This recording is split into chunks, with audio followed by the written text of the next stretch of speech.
Hi friends, welcome back to study classes. तो my dear friends, उम्मीद करते हैं आप बहुत बढ़िया है, एकदम मजे से अपनी प्रिपरेशन कर रहे हैं। और आज आपके साथ हम जुड़े हैं इंडियन कॉन्ट्रैक्ट एक्ट 1872 पे चर्चा करने के लिए। तो हमारे कॉन्ट्रैक्ट से जुड़ा एक बहुत पुराना लॉ है जो कि आज तक हमारे डिफरेंट कॉन्ट्रैक्ट्स को गवर्न करता हुआ आ रहा है।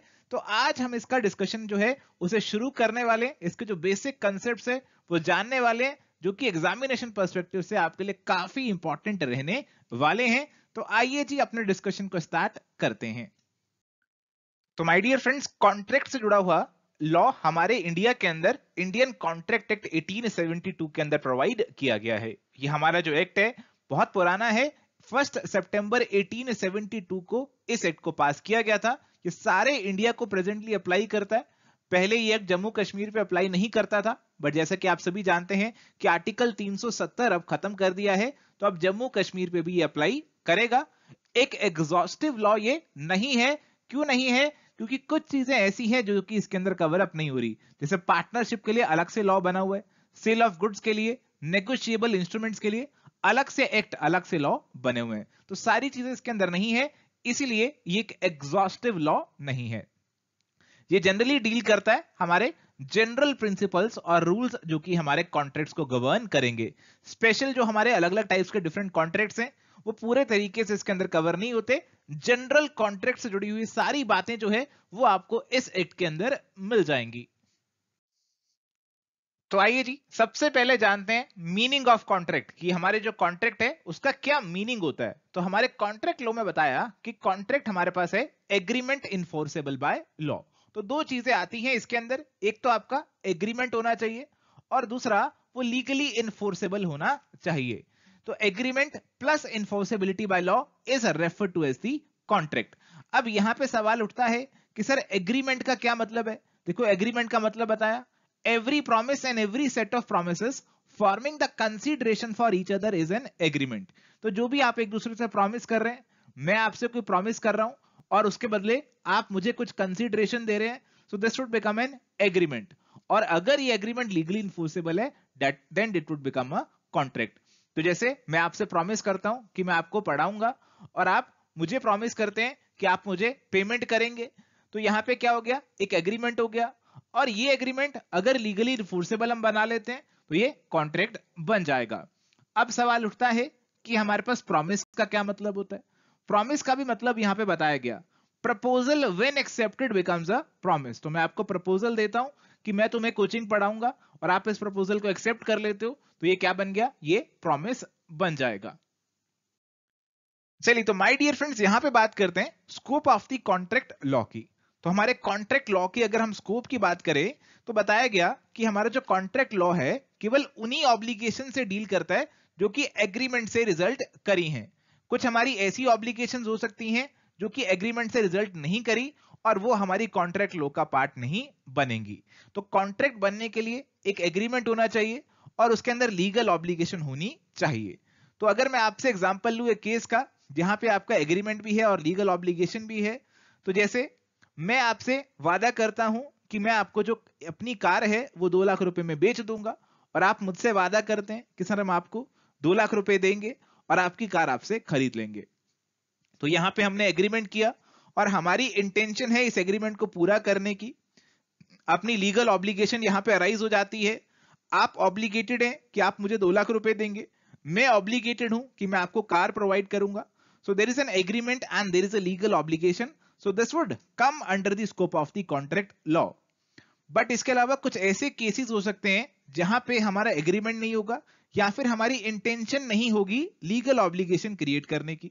जैसे मैं आपसे प्रॉमिस करता हूं, मैं आपको कहता हूं जी कि अगर आपके 100 आउट ऑफ 100 मार्क्स आए मैं आपको कार गिफ्ट करूंगा। तो ऐसा मैं अगर आपसे प्रॉमिस कर रहा हूं तो यहां पे मेरी कोई इंटेंशन नहीं है लीगल ऑब्लिगेशन क्रिएट करने की, तो ये हमारा वैलिड कॉन्ट्रैक्ट यहां पे नहीं बनेगा। तो इंटेंशन होनी चाहिए पार्टीज की कोई लीगल ऑब्लिगेशन वो क्रिएट करें। इसके अलावा हमारी कुछ ऐसी ऑब्लिगेशंस हो सकती हैं जो कि कोई एग्रीमेंट के थ्रू अराइज नहीं करी। कुछ ऐसी ऑब्लिगेशंस जैसे कि एक पर्सन की, एक मैन की ऑब्लिगेशन होती है कि अपनी वाइफ की, अपने बच्चों का वो ख्याल रखे, उन्हें मेंटेन कर कर रखे, उन्हें खर्चा पानी दे। तो ये जो उसकी ऑब्लिगेशन है ये किसी एग्रीमेंट से रिजल्ट नहीं करी, तो ये आपकी कॉन्ट्रैक्ट लॉ के डेफिनेशन में नहीं आती। और ऐसे ही अगर कोई कोर्ट का ऑर्डर आया और उसके अकॉर्डिंग आपको कुछ करना पड़ा, तो यहाँ पे आपके ऊपर ऑब्लिगेशन अराइज हो गई, बट ये भी किसी एग्रीमेंट के कारण अराइज नहीं हुई, तो ये कॉन्ट्रैक्ट लॉ के एम्बिट से बाहर मानी जाती हैं।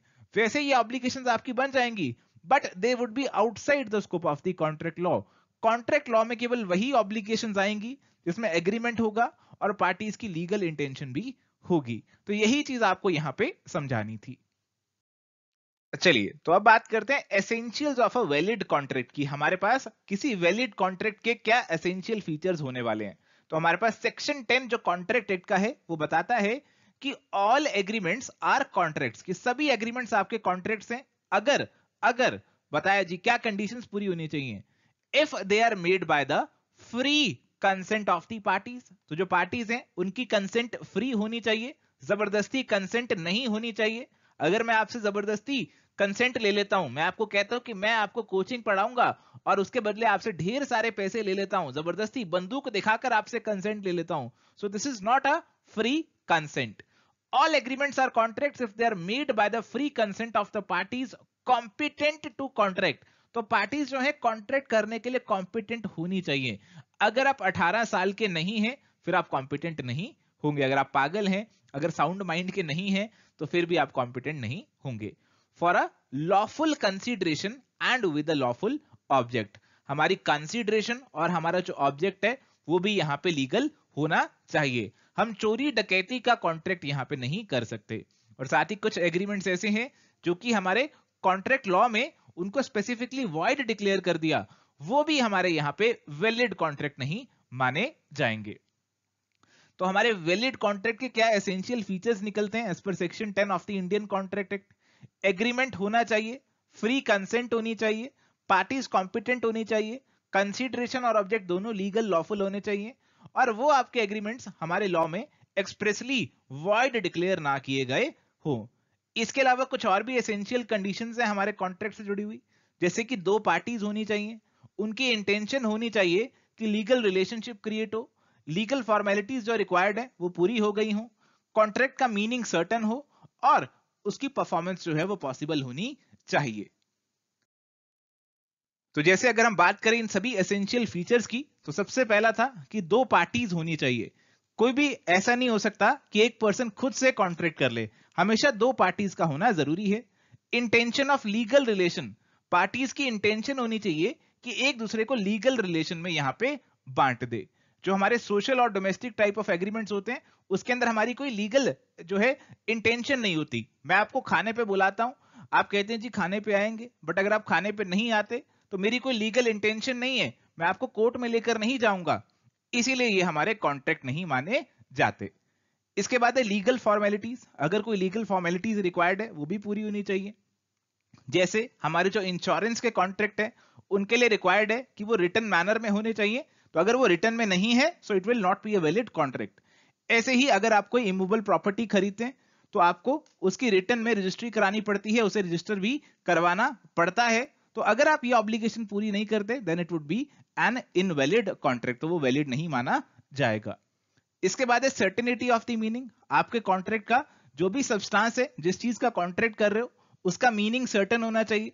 जैसे मैंने आपसे कहा कि मैं आपसे 100 टन ऑयल खरीदूंगा, अब इसके अंदर मीनिंग ही क्लियर नहीं है, कौन सा ऑयल खरीदने वाला हूं, क्या बालों पे लगाने वाला ऑयल खरीदने वाला हूं या गाड़ी में डालने वाला ऑयल खरीदने वाला हूं, तो ऐसे कॉन्ट्रैक्ट भी आपके वैलिड नहीं होंगे।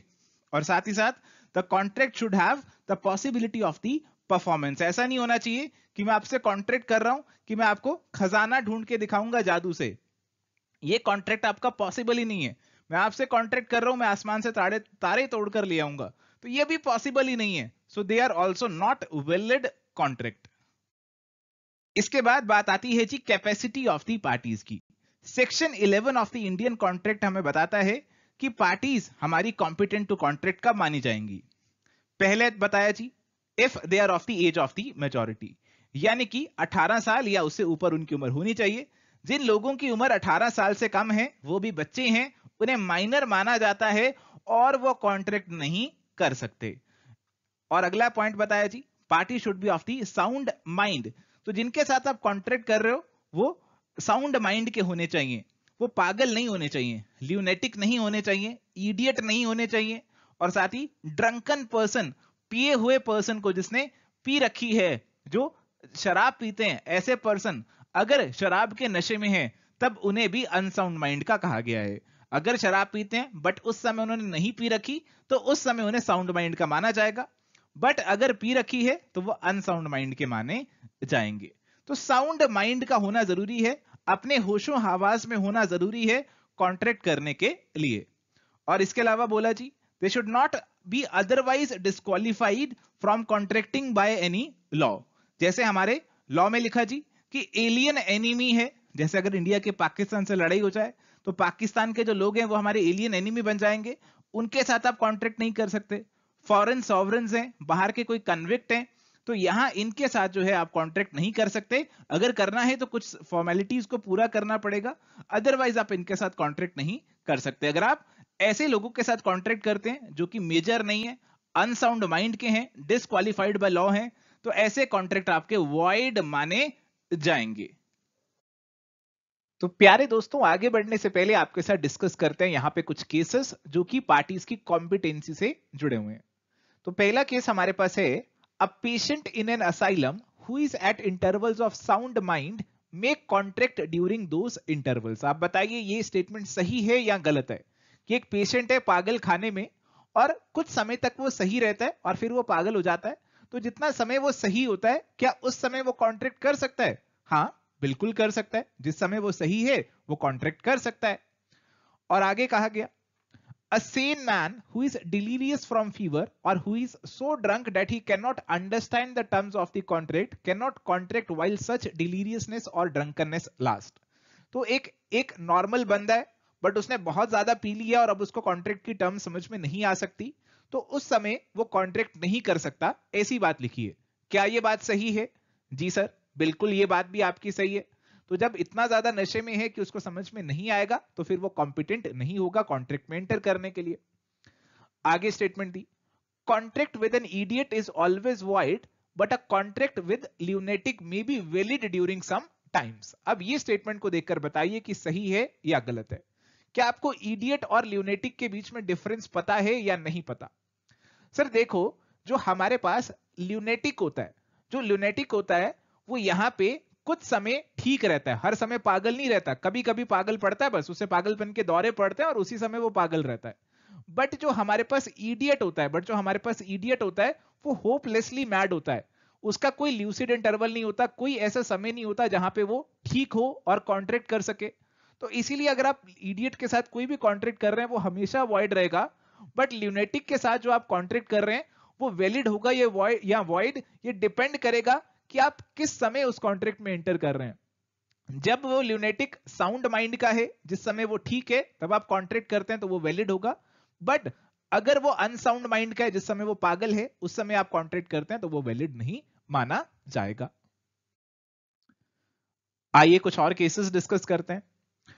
Contract entered into with alien before the declaration of war remain valid during the war. तो हमने एक एलियन के साथ कॉन्ट्रैक्ट किया वॉर से पहले, अब उस कंट्री के साथ हमारी लड़ाई हो गई है, अब वो हमारा एनिमी बन चुका है, तो क्या वॉर के समय में वो कॉन्ट्रैक्ट वैलिड रहेगा या वैलिड नहीं रहेगा? सर सीधी बात है कि अगर वो एलियन एनिमी बन गया तो फिर तो कॉन्ट्रैक्ट वैलिड हो ही नहीं सकता, उसके साथ तो आप कॉन्ट्रैक्ट नहीं कर सकते। तो जो आपने कॉन्ट्रैक्ट एंटर किया था वो यहां पे सस्पेंड हो जाएगा, बट जब लड़ाई खत्म हो जाती है तो बाद में आप उसे रिवाइव कर सकते हैं।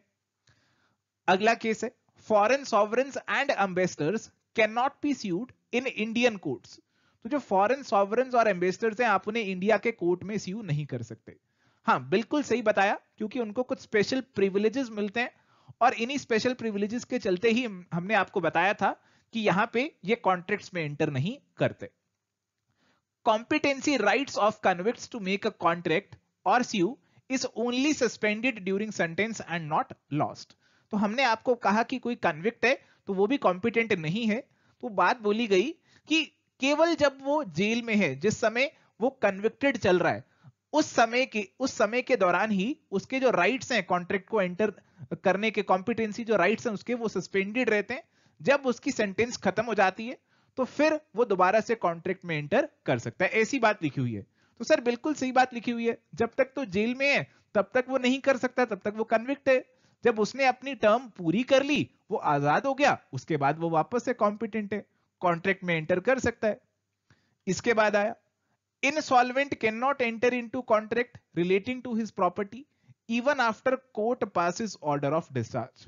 तो आपको बताया कि insolvent तो कॉन्ट्रैक्ट में एंटर नहीं कर सकता, बट यहां पे एक प्रोविजन होता है ऑर्डर ऑफ डिस्चार्ज का। जब कोर्ट ने उसे डिस्चार्ज कर दिया कि तुम्हारी अब इंसॉल्वेंसी जो थी उससे उसे डिस्चार्ज कर दिया, तो अब ऑर्डर ऑफ डिस्चार्ज पास होने के बाद अब जो इंसॉल्वेंट है वो कॉन्ट्रैक्ट में एंटर कर सकता है। जब तक वो डिस्चार्ज नहीं हुआ, जब तक वो अनडिस्चार्ज्ड इंसॉल्वेंट है, तब तक वो कॉन्ट्रैक्ट में एंटर नहीं कर सकता, बट ऑर्डर ऑफ डिस्चार्ज पास होने के बाद वो कॉन्ट्रैक्ट में एंटर कर सकता है। तो ये स्टेटमेंट आपकी फॉल्स हो जाएगी। अ वुमन वेदर मैरिड और unmarried enjoys the same contractual capacity as a man. Sir इसमें तो कोई दो राय नहीं है कि स्टेटमेंट बिल्कुल सही है। विमेन जो है, चाहे शादीशुदा है चाहे अनमैरिड है, उसकी बराबर कंसेप्चुअल कॉन्ट्रेक्चुअल कैपेसिटी है, कंसेप्चुअल भी बराबर ही है। विमेन मेन के साथ कंधे से कंधा मिलाकर चल रही है, उससे आगे निकल रही है, तो यहां पे तो कोई सवाल ही नहीं पैदा होता कि ये गलत हो जाएगी। ये स्टेटमेंट आपकी बिल्कुल सही है। तो चलिए अब आते हैं कॉन्ट्रैक्ट विद माइनर की तरफ। अगर आप किसी से कॉन्ट्रैक्ट करते हैं और उसकी उम्र 18 साल से कम है तो उसे माइनर बोला जाएगा, और आपके ऐसे कॉन्ट्रैक्ट अभी आपको बताया वॉइड माने जाएंगे। तो बताया जी कि एग्रीमेंट अगर आप कर रहे हैं माइनर के साथ तो they are void ab initio. Void ab initio का मतलब होता है वॉइड फ्रॉम द इनिशिएशन, यानी कि void from the very beginning, शुरू से ही वो आपके वॉइड हो जाएंगे। यानी कि माइनर मेजर बनने के बाद भी उन्हें रेटिफाई नहीं कर सकता। एक माइनर 18 साल से पहले कोई एग्रीमेंट करता है और 18 साल का होने के बाद उस एग्रीमेंट को रेटिफाई करता है, तब भी उसे वैलिड नहीं बना सकते, क्योंकि such agreements are void from the initiation, void from the very beginning। और यहां पे ये बात जाननी जरूरी है कि माइनर फायदा उठा सकता है, वो बेनिफिशियरी बन सकता है। अगर कोई कॉन्ट्रैक्ट है माइनर के बेनिफिट के लिए तो उसका फायदा उसे मिल सकता है। अगर आपने कोई प्रोमिसरी नोट एग्जीक्यूट किया माइनर के फेवर में तो इस केस में वो वॉइड नहीं होगा, माइनर उसका फायदा उठा सकता है। और ऐसे ही हमारी पार्टनरशिप के अंदर भी माइनर को एडमिट कर सकते हैं, केवल प्रॉफिट्स के अंदर, केवल बेनिफिट्स के अंदर, नुकसानों में उसे एडमिट नहीं कर सकते, नुकसानों का पार्टनर उसे नहीं बना सकते। Minor can always plead minority. Minor हमेशा कह सकता है कि माय लॉर्ड मैं तो छोटा बच्चा था, मैं तो अभी 18 साल का भी नहीं हुआ था, इसीलिए ये कॉन्ट्रैक्ट जो है वो वैलिड नहीं मानना चाहिए, और कोर्ट उसकी बात हमेशा सुनेगा। A minor can always plead minority and is not stopped to do so even where he has taken any loan or entered into contract by falsely representing that he was major। तो अगर minor ने कोई contract में enter किया, contract में कोई enter किया और बोल दिया कि भाई मैं तो मेजर हूं, और बाद में वो मुकर जाता है, बाद में कहता है मेरा आईडी प्रूफ देख लो, मैं तो अभी छोटा बच्चा हूं, मैं तो 18 साल से कम हूं, तो उस केस में कोर्ट कहेगा कि हम इस कॉन्ट्रैक्ट को वॉइड मानेंगे, इसे वैलिड नहीं मानेंगे, और इस केस में जो माइनर है वो फिर से बच जाएगा। माइनर पहले कुछ बोल के बाद में मुकर सकता है, यानी कि रूल ऑफ एस्टॉपल माइनर पे अप्लाई नहीं करेगा। इसके बाद है नो स्पेसिफिक परफॉर्मेंस। आप माइनर से स्पेसिफिक परफॉर्मेंस डिमांड नहीं कर सकते, क्योंकि माइनर के साथ आपका एग्रीमेंट वॉइड है, तो आप उसे परफॉर्मेंस के लिए कुछ भी नहीं कह सकते। चलिए इसके बाद बात करते हैं लायबिलिटी फॉर नेसेसरीज की। यानी कि अगर किसी ने माइनर को कुछ नेसेसरी चीजें सप्लाई करी, माइनर को रोटी कपड़ा सप्लाई किया, तो क्या उस केस में भी माइनर की कोई जिम्मेदारी, कोई लायबिलिटी नहीं बनेगी? तो लॉ में बताया जी कि इस केस में भी माइनर की कोई पर्सनल जिम्मेदारी नहीं होने वाली। तो सर इस केस में तो जिस पर्सन ने माइनर को नेसेसरी सप्लाई करी उसका तो नुकसान हो गया। तो बताया जी कि उसका नुकसान नहीं हुआ, उसका नुकसान नहीं हुआ क्योंकि उसको जो है माइनर की प्रॉपर्टी में से रीइंबर्स किया जाएगा। माइनर की प्रॉपर्टी यहां पे लायबल बन जाएगी। माइनर पर्सनली लायबल नहीं है, बट उसकी प्रॉपर्टी यहां पे लायबल बन जाएगी। उसकी प्रॉपर्टी में से जो शेयर है वो नेसेसरीज के लिए दे दिया जाएगा उस पर्सन को जिसने माइनर को नेसेसरी सप्लाई करी है। इसके बाद है कॉन्ट्रैक्ट बाय गार्जियन। तो अगर माइनर का जो गार्डियन है वो उसके बिहाफ पे कोई कॉन्ट्रैक्ट में एंटर करता है, तो बताया जी अगर तो वो कॉन्ट्रैक्ट माइनर के बेनिफिट के लिए तो माइनर उसको इन्फोर्स कर सकता है, वो वैलिड कॉन्ट्रैक्ट माना जाएगा। बट अगर कोई ऐसा कॉन्ट्रैक्ट है, जैसे मान लीजिए गार्डियन कहता है कि माइनर जो है ये प्रॉपर्टी खरीदेगा, ये प्रॉपर्टी खरीदेगा, इसके इतने पैसे जो है माइनर देगा, तो ऐसा वो गार्डियन नहीं कर सकता। He can not bind the minor by a contract for the purchase of immovable property, except अगर कोर्ट ऐसा कह रहा हो। इसके बाद है कांट बाइंड पेरेंट और गार्डियन। तो माइनर जो है अपने पेरेंट और गार्डियन को भी बाइंड नहीं कर सकता। माइनर कुछ सामान जाकर खरीद लाया दुकान से, अब क्या उसके पेरेंट जो हैं उनको वो बाइंड कर सकता है? नहीं, उनको भी वो बाइंड नहीं कर सकता। या तो उसके पेरेंट ने उसको अथॉरिटी दी हो, कहा हो कि तुम जाओ सामान खरीद लाओ मेरे बिहाफ पे, मैं उसके पैसे दे दूंगा, तब तो पेरेंट लायबल होगा, अदरवाइज पेरेंट लायबल नहीं होगा। ऐसा नहीं कि माइनर कोई भी कॉन्ट्रैक्ट जाके कर रहा है और बाद में पेरेंट की जिम्मेदारी हो जाए, ऐसा नहीं होगा। अगर पेरेंट कहता है कि मेरी जिम्मेदारी होगी, तभी उसकी जिम्मेदारी मानी जाएगी। इसके बाद है माइनर एज एजेंट। तो माइनर जो है एजेंट बन सकता है, बट अगेन उसकी कोई लायबिलिटी अराइज नहीं हो सकती। Minor can be appointed as an agent, but उसकी कोई लायबिलिटी यहां पे नहीं बन सकती। चलिए जी, तो इसके बाद है joint contract by minor and adult. अगर माइनर और एडल्ट दोनों मिलकर किसी कॉन्ट्रैक्ट में एंटर करते हैं, तो यानी एक तरफ एक माइनर भी है और एक मेजर भी है और दूसरी तरफ कोई और पर्सन है, तो ऐसे कॉन्ट्रैक्ट में माइनर लायबल नहीं होगा, केवल एडल्ट ही लायबल माना जाएगा। Surety for a minor. Minor जो है किसी कॉन्ट्रैक्ट में एंटर करता है और उसकी गारंटी कोई थर्ड पर्सन, कोई एडल्ट दे देता है, तो उस केस में माइनर की जिम्मेदारी नहीं होगी, उस एडल्ट की जिसने उस कॉन्ट्रैक्ट की गारंटी दी उसकी जिम्मेदारी पूरी पूरी मानी जाएगी। ऐसा माना जाएगा कि केवल जो गारंटर था उसका कॉन्ट्रैक्ट हुआ थर्ड पार्टी के साथ, माइनर को यहां पे इग्नोर ही कर दिया जाएगा, माइनर को कंसीडर ही नहीं किया जाएगा इस ट्रांजैक्शन के अंदर। Minor as shareholder. बोला जी माइनर जो है कॉन्ट्रैक्ट के लिए इनकॉम्पिटेंट है, इसलिए वो शेयर होल्डर कंपनी का नहीं बन सकता। अगर गलती से बन गया तो कंपनी उसका नाम हटा सकती है अपने रजिस्टर से, उसको अपनी मेंबरशिप से हटा सकती है।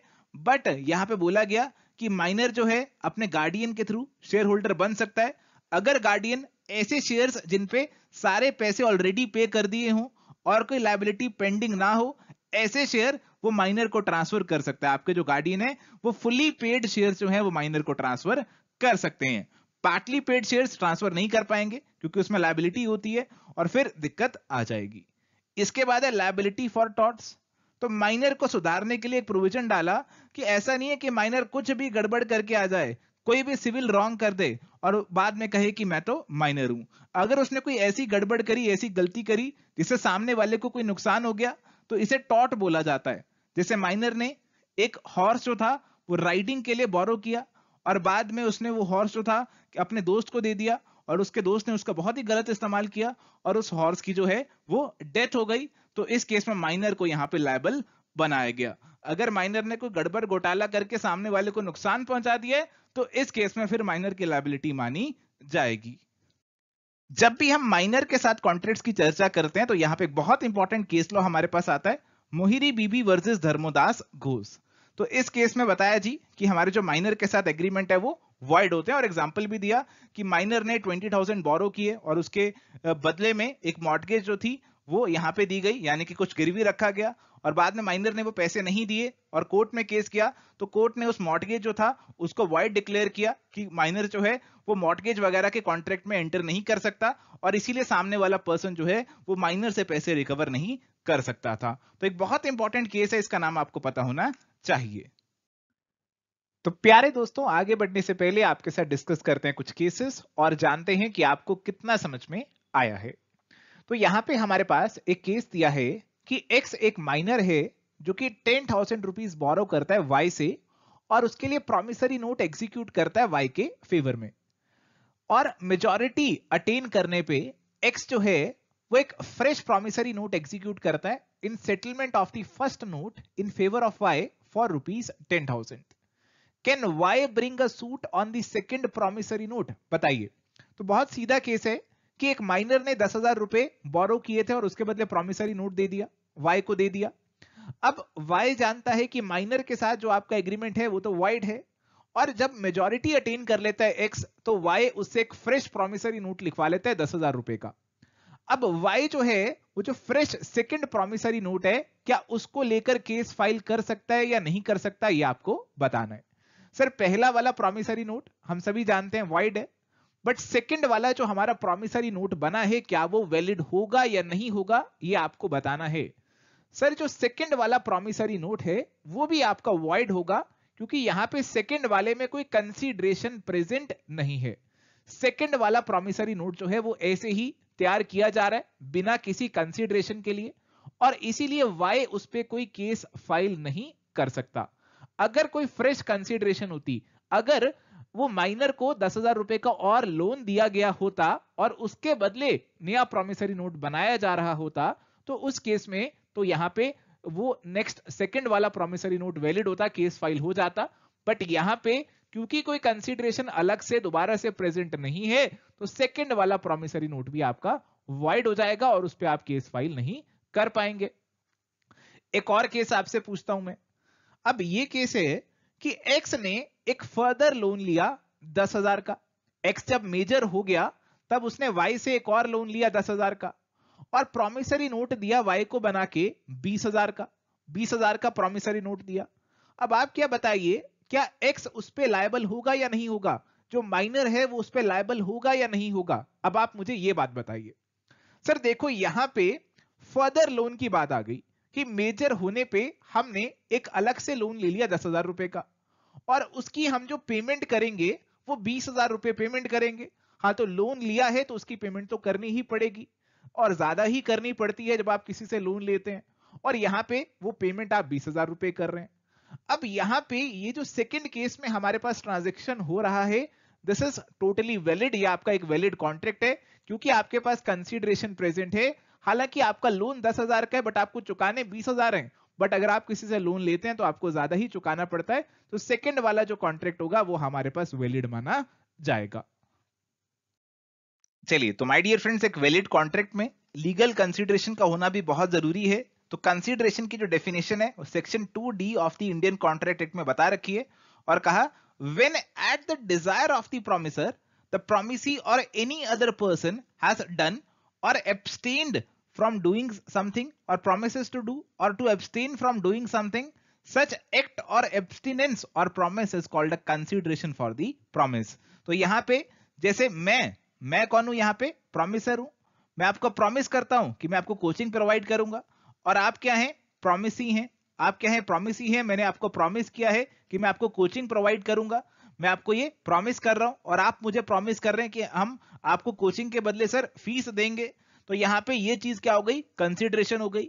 अब यहां पे ये कुछ करने की बजाय कुछ ना करना भी कंसीडरेशन हो सकता है। जैसे आप मुझे पैसे देते हैं कि सर लीजिए इतने पैसे पकड़िए और आप कभी कोचिंग मत पढ़ाइए, हम आपका सारा इंस्टीट्यूट खरीद रहे हैं, इतने पैसे लो, आप कभी ये कोचिंग मत पढ़ाना। तो मैं कहता हूं जी मैं कभी कोचिंग नहीं पढ़ाऊंगा, मुझे इतने पैसे आप दे दो। So this becomes again a consideration for the promise. तो आपका एक्ट भी हो सकता है, एब्स्टिनेंस यानी कि कुछ ना करना भी, ये भी आपका जो है कंसीडरेशन का पार्ट बन सकता है। कंसीडरेशन को क्विड प्रोक्यू का नाम भी दिया जाता है। क्विड प्रोक्यू का मतलब होता है समथिंग इन रिटर्न, बदले में कुछ जो चीज आपको मिल रही है, दिस इज योर कंसीडरेशन। जैसे मैं आपको कोचिंग दे रहा हूं और बदले में आप मुझे फीस दे रहे हैं। So this is what? This is consideration और क्विड प्रो क्यो। और साथ ही माय डियर फ्रेंड्स, हमारा जो भी कॉन्ट्रैक्ट है उसकी जो कंसीडरेशन है और उसका जो ऑब्जेक्टिव है वो लीगल होना चाहिए। जैसे हम कोई ऐसे कॉन्ट्रैक्ट में एंटर नहीं कर सकते जिसमें हम कहें कि हम कोई चोरी करेंगे, हम किसी को नुकसान पहुंचाएंगे, किसी का मर्डर करेंगे, ये लीगल नहीं है, तो ये वैलिड नहीं माने जाएंगे। और इसके साथ साथ कोई एग्रीमेंट आपका ऐसा नहीं होना चाहिए जो कि एक्सप्रेसली लॉ में वॉइड डिक्लेयर किया गया हो। तो कुछ हमारे ऐसी एग्रीमेंट्स हैं जिन्हें की अलग अलग लॉज के अंदर वॉइड डिक्लेयर किया गया है। जैसे किसी को मारने के लिए आप एग्रीमेंट डिक्लेयर कर रहे हैं तो दीज आर इलीगल, और इलीगल एग्रीमेंट्स को वॉइड बताया गया। आप कोई ऐसा एग्रीमेंट कर रहे हैं which is opposed to public policy, आप पब्लिक को नुकसान पहुंचाने के लिए कोई एग्रीमेंट कर रहे हैं, तो ये सारे आपके इलीगल या फिर वॉइड बन जाते हैं। तो चलिए अब आगे बढ़ते हैं और डिस्कस करते हैं यहां पे कुछ केसेस। तो पहला केस दिया अ कॉन्ट्रैक्ट इन राइटिंग। तो राइटिंग में कॉन्ट्रैक्ट है, आपने रजिस्टर भी करवाया हुआ है उसे, वो कॉन्ट्रैक्ट है आउट ऑफ नेचुरल लव और अफेक्शन। तो आपकी कोई पार्टीज हैं जो कि एक दूसरे के बहुत करीब है और उनके बीच में ऐसा कॉन्ट्रैक्ट है, राइटिंग में है, रजिस्टर्ड है, उसमें पर कोई कंसीडरेशन प्रेजेंट नहीं है, तो क्या ये वैलिड कॉन्ट्रैक्ट होगा या नहीं होगा, ये आपको बताना है। सर देखो यहां पे वैसे तो बिना कंसीडरेशन के जो कॉन्ट्रैक्ट्स होते हैं उनको वैलिड नहीं मानते, बट यहां पे एक एक्सेप्शनल केस है और इस कॉन्ट्रैक्ट को यहां पे वैलिड माना जाता है। पर ये कॉन्ट्रैक्ट आपका राइटिंग में होना बहुत जरूरी है, तभी हम इसे वैलिड मानेंगे। तो अगर आपने प्यार मोहब्बत में अपने पार्टनर के नाम कुछ ऐसे प्रॉपर्टी करवा दी, राइटिंग में सब कुछ दे दिया, तो फिर वो वैलिड हो जाएगा। तो सोच समझ के ऐसे कॉन्ट्रैक्ट कीजिएगा। अगला सवाल, अगला केस हमारे पास है, a promise to compensate wholly or in part a person who has already done something voluntarily for the promiser is enforceable। तो देखो यहां पे मैंने आपको पढ़ाई करवाई, मैंने आपको कुछ क्लासेस दी, मैंने आपको फ्रीली पढ़ाया और आपने फ्रीली क्लासेस पढ़ने के बाद मुझे प्रॉमिस किया कि सर मैं यहाँ पे आपकी क्लासेस से बहुत खुश हुआ, मेरा एग्जामिनेशन पास हो गया और इसीलिए यहाँ पे मैं आपको आपकी फीस की पेमेंट करना चाहता हूं। हालांकि मैंने आपको कोई फीस के लिए पढ़ाया नहीं था, मैंने वॉलंटरीली आपको पढ़ाया था, बट आपने कहा कि नहीं सर मैं तो आपको फीस की पेमेंट करना चाहता हूं, आपने ऐसा प्रॉमिस मेरे साथ कर दिया। अब क्या ये प्रॉमिस एनफोर्सेबल होगा या नहीं होगा? सर अब जब प्रॉमिस कर ही दिया है तो ये आपका एनफोर्सेबल माना जाएगा। अगर आपने प्रॉमिस कर दिया तो फिर ये एनफोर्सेबल बन जाएगा, अगर प्रॉमिस नहीं किया होता तो फिर आपका एनफोर्सेबल नहीं होता। इसके बाद है, a promise in writing signed by a person making it or by his agent to pay a debt barred by limitation, it is valid even without consideration। तो यहां पे आपके जो डेट होते हैं आपको उसे एक टाइम पीरियड में पे करना होता है, जो एक लिमिटेशन से जुड़ा कानून है जो कि आपको बताता है कि आपको हर डेट को एक लिमिटेड समय में पे कर देना है। अगर आप नहीं चुका रहे हैं उसे तो फिर कुछ समय बाद आप उस पर्सन के अगेंस्ट केस भी फाइल नहीं कर सकते। तो कहा कि ऐसा डेट है जो कि टाइम बार हो चुका है, टाइम बार हो चुका है, बट यहां पे जिस पर्सन ने पैसे चुकाने थे वो खुद राइटिंग में साइन करके देता है कि मैं आपके पैसे चुका दूंगा। तो यहां पे कहा गया कि ऐसे प्रॉमिस को यहां पे वैलिड माना जाएगा, चाहे अब कोई कंसीडरेशन इन्वॉल्व नहीं है, पहले उस समय कंसीडरेशन थी, अब कोई कंसीडरेशन इन्वॉल्व नहीं है, फिर भी इसे वैलिड माना जाएगा। तो ये बात भी आपकी बिल्कुल सही है। अगला केस है, an agreement which compels a debtor to do manual work for the creditor as long as the debt is not repaid in full is void as the consideration is unlawful। तो मैं आपको 50,000 रुपए देता हूं और कहता हूं कि तुम मेरे पास मजदूरी करो, मेरे घर का काम करो, सब मैनुअल लेबर का काम करो जब तक ये पैसे नहीं चुका देते तुम। तो ऐसा करना क्या अलाउड है या नहीं है? तो कहा गया कि ऐसा करना अलाउड नहीं है, आप किसी से जबरदस्ती मजदूरी नहीं करा सकते, ऐसा करना इलीगल है, अलाउड नहीं है। फ्री में आप ऐसे किसी से काम नहीं करा सकते, जोर जबरदस्ती से आप किसी से ऐसे काम नहीं करा सकते, इसे अनलॉफुल कंसीडरेशन माना जाता है और इसीलिए ये आपका वॉइड होगा, ये वैलिड कॉन्ट्रैक्ट आपका नहीं माना जाएगा। चलिए जी, इसके बाद आते हैं एग्रीमेंट्स एक्सप्रेसली डिक्लेयर्ड वॉइड। तो हमारे इंडियन कॉन्ट्रैक्ट लॉ में कुछ एग्रीमेंट्स को स्पेसिफिकली वॉइड डिक्लेयर किया हुआ है, जैसे agreement in restraint of marriage. तो अगर आप किसी मैरिज को रोकने के लिए कोई एग्रीमेंट करते हैं तो उसे यहां पे वॉइड डिक्लेयर किया गया। Except that of a minor, किसी माइनर की मैरिज को रोक रहे हैं तो उसे यहां पे वॉइड नहीं बोला गया, तो उसे यहां पे वैलिड ही बता रखा है। तो अगर ए ने बी के साथ एग्रीमेंट किया और कहा जी कि बी किसी और से शादी नहीं करेगा, तो ये agreement in restraint of marriage माना जाएगा और इसे वॉइड माना जाएगा। ऐसे ही हमारे agreement in restraint of trade, आप किसी को ट्रेड करने से, कोई व्यापार करने से रोकते हैं, उसे भी वॉइड बोला गया है। बट यहां पे इसकी दो एक्सेप्शंस है जो कि आपको पता होनी चाहिए। एक तो है सेल ऑफ गुडविल, जैसे मैं अपने इंस्टीट्यूशन को आपको सेल ऑफ कर देता हूं, आप कहते हैं लीजिए सर आप मेरे से 100 करोड़ रुपए लीजिए और आप जो है अपना इंस्टीट्यूशन मुझे बेच दीजिए, चला चलाया इंस्टीट्यूशन मुझे बेच दीजिए और आप मेरे से पैसे लीजिए और मुझसे प्रॉमिस कीजिए कि आप कल को इस रीजन के अंदर कोई और इंस्टीट्यूशन जो है इस नाम से, इस काम से जुड़ा हुआ नहीं चलाएंगे। तो ऐसे एग्रीमेंट को वैलिड माना गया है। और ऐसे ही पार्टनरशिप के केस में भी, पार्टनरशिप के केस में भी हमारे जो पार्टनर होते हैं उनको अलाउड नहीं होता कि कोई पार्टनरशिप के साथ छुपकर कोई कंपीटिंग बिजनेस कर रहे हो, पार्टनरशिप के कंपटीशन में कोई काम कर रहे हो, ऐसा उन्हें अलाउड नहीं होता। और ये रिस्ट्रिक्शंस भी यहां पे वैलिड बता रखी है। बट ये जो रिस्ट्रिक्शन है ना, ये रीजनेबल होनी चाहिए केवल कुछ लोकल लिमिट्स तक अप्लाई करेगी और केवल सिमिलर बिजनेस की ही होनी चाहिए। जैसे आप मुझे ये नहीं कह सकते कि सर आप सब्जी नहीं बेचोगे, सब्जी मैं बेच सकता हूं, मैं पढ़ाऊंगा नहीं, बाकी मैं कुछ और भी कर सकता हूं। और इसके साथ साथ कोई ऐसा एग्रीमेंट जो कि डीबार करता है पार्टीज को कि कोर्ट में नहीं जाएंगे, ऐसे एग्रीमेंट को भी वॉइड बोला गया है।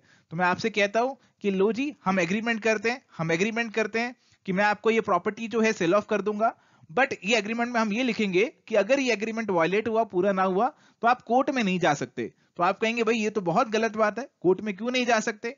ऐसी बात अगर एग्रीमेंट में लिख दी, so this would become a void agreement, ये आपका वैलिड नहीं माना जाएगा। तो फ्रेंड्स, यहां पे हमारे डिस्कशन पे ब्रेक लगाते हैं और यहां पे कंसेप्ट से क्वेश्चन एक आपके साथ डिस्कस करते हैं। Which of the following is incorrect in the context of contracts with minor? पहला है, एन एग्रीमेंट विद और by a minor is void from the very beginning. A minor can ratify the agreement on maintaining majority. Minor can be admitted to the benefits of partnership. A claim from necessary supplied to a minor casts no personal liability on the minor. तो ये question को अगर आप read out करेंगे तो आप आसानी से मेकआउट कर सकते हैं कि as per our discussion second option is incorrect because a minor can not ratify the agreement on attaining majority. तो thank you my dear friends, ये था हमारा बेसिक डिस्कशन हमारे कॉन्ट्रैक्ट लॉ के ऊपर। हमने जाना कि कॉन्ट्रैक्ट क्या होते हैं, कैसे कॉन्ट्रैक्ट्स हमारे फॉर्म किए जाते हैं और एक वैलिड कॉन्ट्रैक्ट के क्या एसेंशियल कैरेक्टरिस्टिक्स होते हैं। आगे के डिस्कशन नेक्स्ट लेक्चर में आपके साथ करेंगे। तब तक के लिए bye bye, take care, all the best, पढ़ाई करते रहिए।